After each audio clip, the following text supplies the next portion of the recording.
Israel should declare a Palestinian state tomorrow in the West Bank, as long as the West Bank Palestinians who live in relative peace with Israel acknowledge the Jews' right to a homeland in Israel. There could be a Palestinian state tomorrow.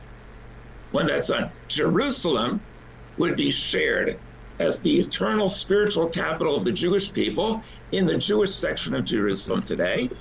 And the Palestinian section, where Arabs presently live, would be the capital of the Palestinian state. And Jews and Arabs would do what you're saying. And I suppose the Christians will have their side of the story too. No. The Christians would be welcome in both. Okay. And have access to their holy places. But Jews, Christians, and Muslims would announce to the world, we've now established peace in Jerusalem, the city of peace. If we can do it, the Abrahamic faiths can do it. After years of fighting, everyone can do it. Let's show this as an example of international peace and harmony. Yerushalayim means the city of peace. Regarding Gaza, Hamas must be eradicated. But as you say, Shaikh Shafayat, it should be done by an international community of isolating and not coddling Hamas. And then once they are gone, then the people of Gaza would be liberated and free. Do you know what? Israel laments all the killing and all the dying in Gaza as much or more than anyone. Do you know who rejoices in all the death and carnage in Gaza? Hamas. They triggered it. They started it. They reveled in it. They profit by it. They love all the Palestinian dead because they use it to defame Israel and to derail the peace process that was going on between Israel and the Muslim Arab countries about to emerge with Saudi Arabia. They're the only ones rejoicing in the violence. I see a way out. Out of the darkness could come a great light. They say that c'est parfois au cours des heures plus sombres que naisse la plus belle lumière. It is perhaps at the darkest hour that emerges the greatest light.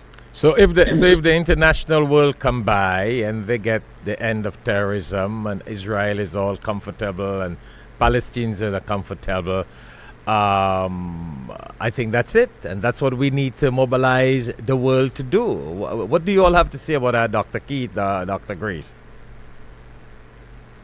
Go ahead, Keith. Well, I just wanted to point out that a couple of things. I think the idea of that, certainly that Rabbi Solar raises is an important one.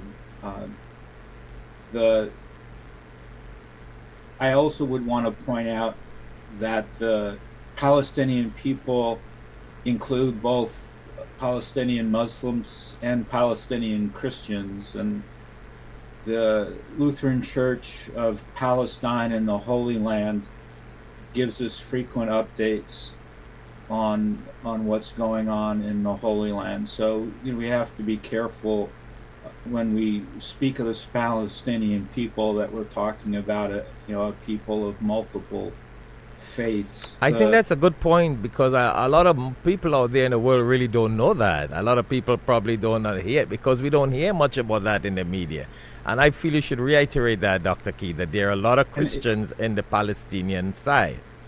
It's an important too, because I think what happens among political factions in this country is they paint all Palestinians as Muslims, and then they like to paint all Palestinian Muslims as terrorists. And what's emerging now in the news, politically here for certain presidential candidates talks about, not just a return, but a hyping of a return to a very horrible sense of trying to paint Muslim people as terrorists again. And that's probably a topic for a whole different show. But I like that. I think we need to come back and talk about the 2024 election. That would be a hot topic, right? Shaikh Shafayat, let's remember that in Israel itself, the Palestinian